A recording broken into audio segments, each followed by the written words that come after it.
Assalamualaikum warahmatullahi wabarakatuh. Selamat datang di pembelajaran kita hari ini, etika profesi akuntansi dengan topik tanggung jawab sosial perusahaan.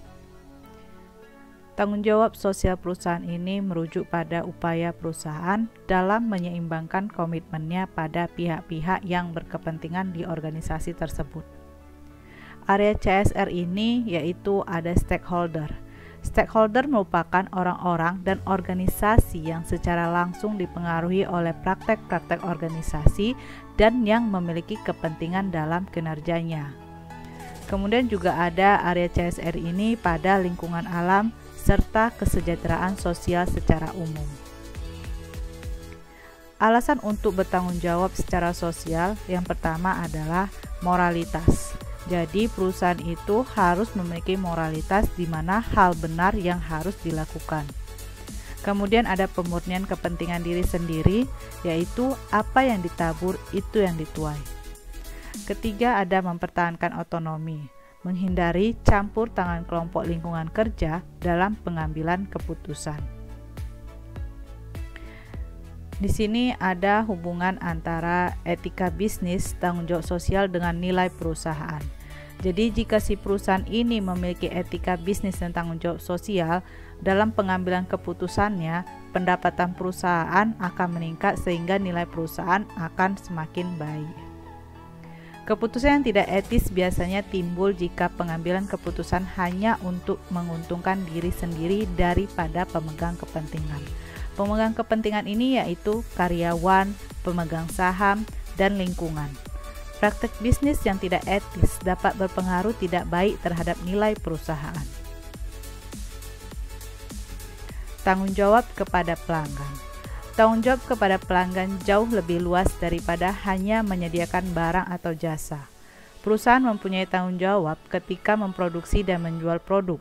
Dalam praktek tanggung jawab meliputi ada namanya tanggung jawab produksi, yaitu produk harus diproduksi dengan keyakinan menjaga keselamatan pelanggan. Label peringatan harus ada, guna mencegah kecelakaan karena salah dalam penggunaan dan adanya efek samping. Kemudian tanggung jawab penjualan. Tanggung jawab penjualan ini yaitu perusahaan tidak melakukan strategi penjualan yang terlalu agresif atau iklan yang menyesatkan. Jadi perlu ada survei kepuasan pelanggan, di mana yang bersangkutan diperlakukan sebagai semestinya.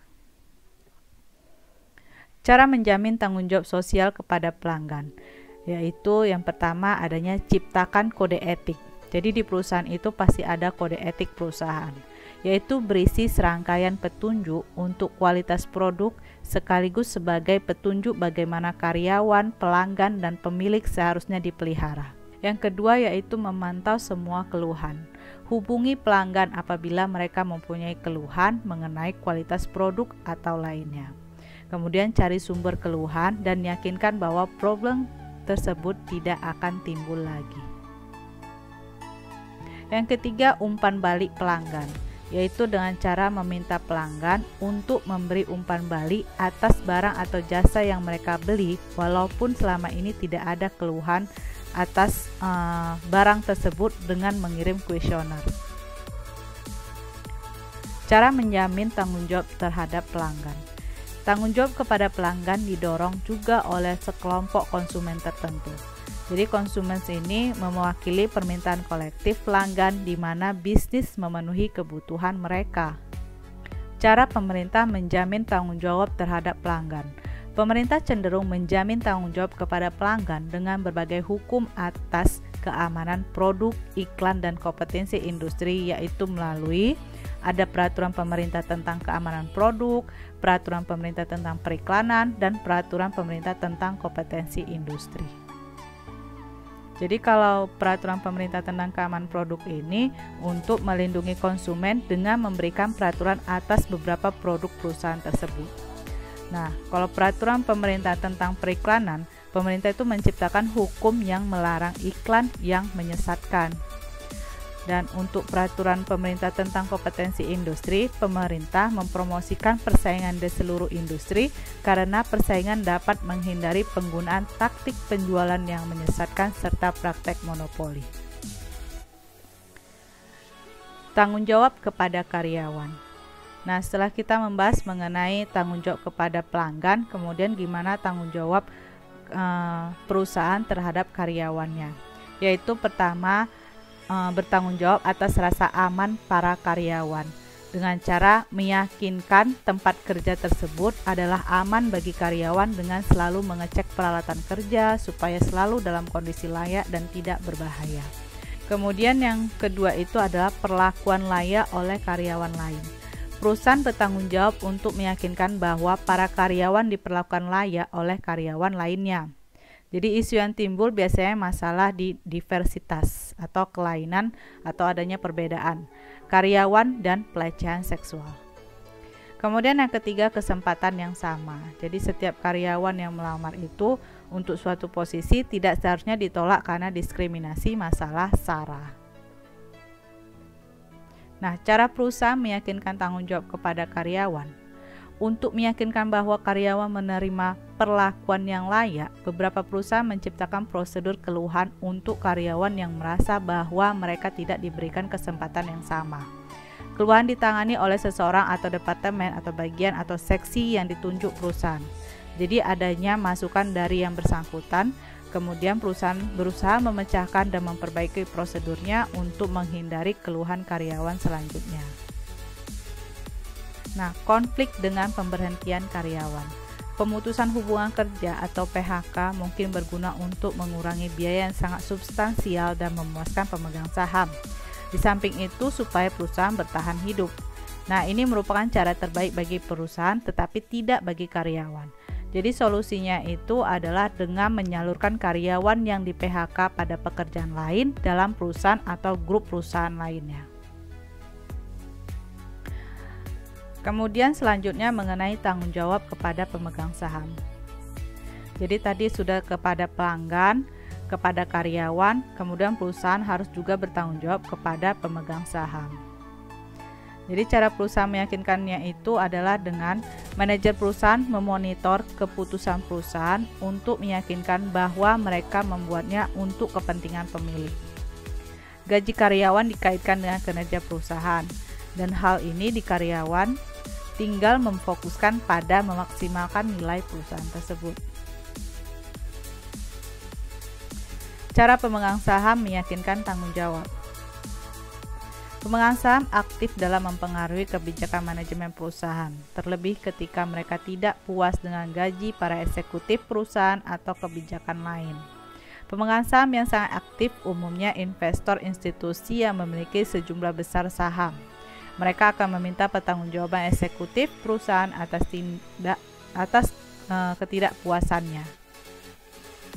Konflik dengan kompensasi eksekutif yang berlebihan. Salah satu perhatian utama pemegang saham adalah gaji yang diberikan kepada para eksekutif perusahaan atau CEO dan eksekutif lainnya.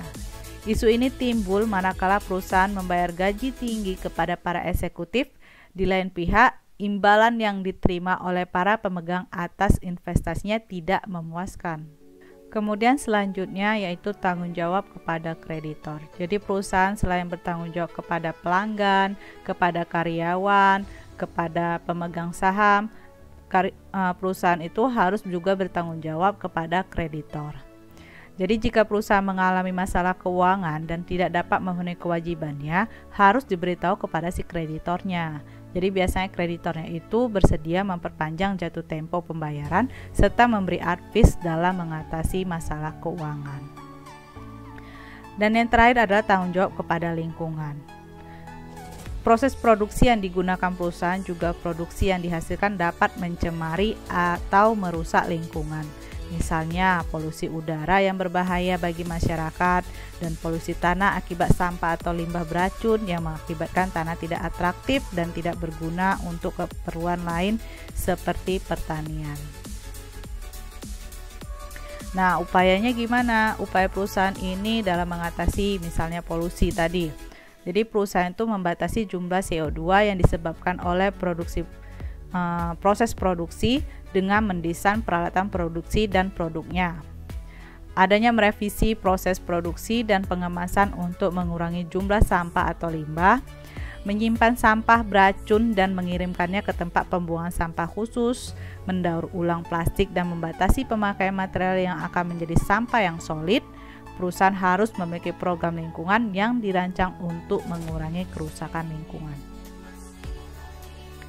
Nah, konflik dengan tanggung jawab lingkungan ini, walaupun perusahaan setuju bahwa lingkungan yang bersih diperlukan, namun masalahnya seberapa besar tanggung jawab yang harus mereka pikul untuk memelihara dan memperbaiki lingkungan tersebut. Hal ini menyangkut masalah biaya, karena pengeluaran dana yang begitu besar untuk lingkungan akan berakibat pada keuntungan perusahaan yang pada gilirannya berdampak pada kepentingan para pemegang saham maupun para investor. Jadi itulah konflik perusahaan jika dia melakukan tanggung jawab kepada lingkungannya. Dan ternyata ini yang terakhir, yaitu tanggung jawab kepada komunitas. Jadi selain si perusahaan ini bertanggung jawab kepada pelanggan, investor, karyawan, lingkungan, kemudian ini ada tanggung jawab perusahaan kepada komunitas. Apabila perusahaan membangun suatu basis komunitas, mereka menjadi bagian dari komunitas tersebut. Jadi perusahaan menunjukkan kepeduliannya kepada komunitas dengan mensponsori event lokal atau memberi donasi kepada kelompok sosial lokal. Misal, suatu bank memberi kredit lunak kepada masyarakat sekitarnya yang berpenghasilan rendah dan kepada komunitas minoritas. Atau beberapa perusahaan besar memberi donasi kepada universitas terkemuka. Konflik dengan memaksimalkan tanggung jawab sosial. Kebijakan perusahaan yang memaksimalkan tanggung jawab sosial dapat menimbulkan konflik dengan memaksimalkan nilai perusahaan. Biaya yang dikeluarkan untuk mencapai tujuan akan dibebankan kepada pelanggan. Jadi kecenderungan memaksimalkan tanggung jawab sosial terhadap komunitas akan mengurangi kemampuan perusahaan menyediakan produk dengan harga wajar kepada konsumen. Kemudian hendaknya dukungan sosial tidak hanya menolong masyarakat tetapi dapat juga menjadi alat pemasaran bagi perusahaan tersebut. Tanggung jawab bisnis dalam lingkungan internasional. Apabila perusahaan bersaing dalam lingkungan bisnis internasional, mereka harus tanggap akan perbedaan budaya. Misalnya, perusahaan di beberapa negara tidak semua berpandangan bahwa memberi imbalan kepada pelanggan atau pemasok besar sebagai tidak etis. Perusahaan cenderung menyesuaikan dengan etika dan tanggung jawab bisnis dalam kerangka internasional, sehingga mereka dapat membangun reputasi global untuk menjalankan roda bisnis dengan cara yang etis. Sekian mengenai tanggung jawab sosial perusahaan atau corporate social responsibility hari ini. Terima kasih.